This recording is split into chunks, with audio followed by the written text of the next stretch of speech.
Creatives, welcome back. So, finger speed. Now, I want to explore a interesting way of approaching developing your finger speed. You know, it's one of those things that when we're a beginner especially, you know, being able to fly up and down those keys just seems like the most incredible thing to do.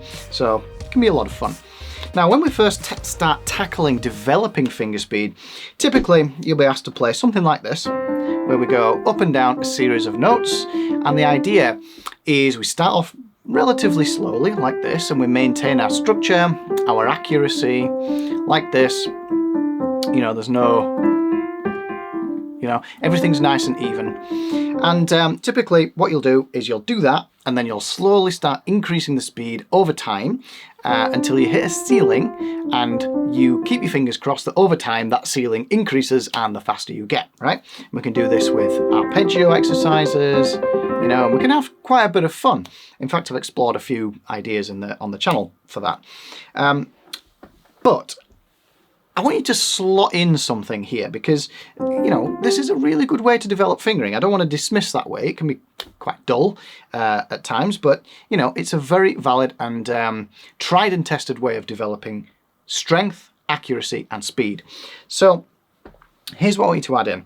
When you're practicing, let's take these 5 notes as an example, okay? And let's say you've done this for a while, you're fairly accurate, and you're going up and down those notes like this, and you reach that ceiling, okay? You're going as fast as you can without breaking down.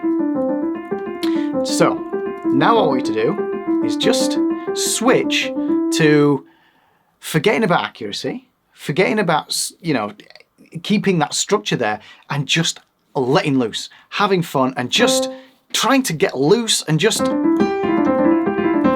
go up and down those notes like this as fast as you can without worrying about accuracy, right?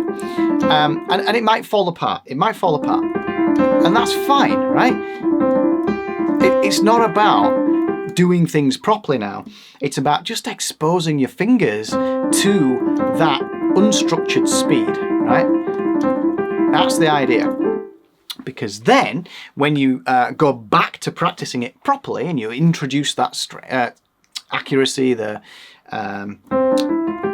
structure back in, then what you might find, what you will find, is that ceiling that you couldn't reach before is, or that ceiling that you were at before has just gone up that little bit more, because you've exposed your fingers to that bit of extra speed, okay?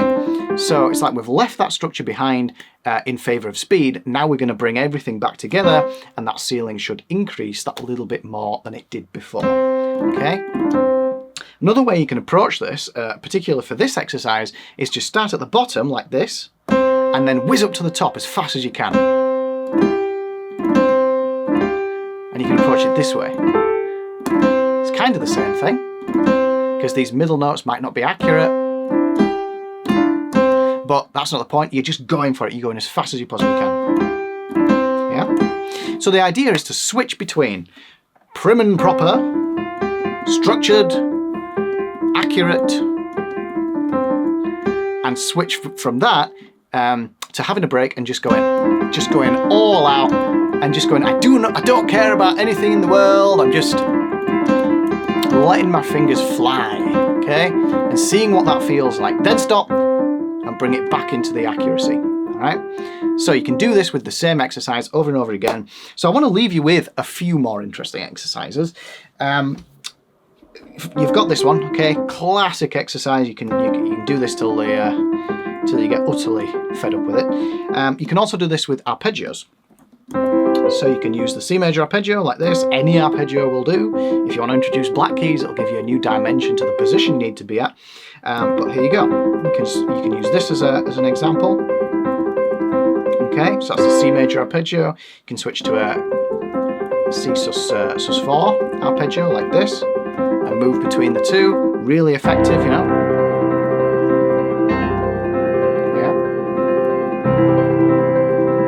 All sorts you can do, just any series of notes that repeats.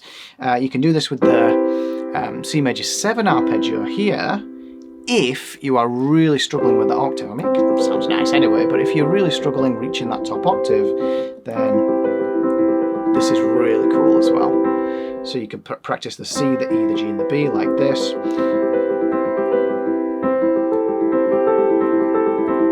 Then you can switch to the C, the E, the G and the A, give you a little bit of something to have a go at there as well. You know, so plenty of exercises here for you to have a go at. And don't forget as well, you can do everything in the left separately to try and develop it, and also both hands together, right? Now that might require quite a bit of, you know, practice to be able to get that sounding accurate and sounding together, but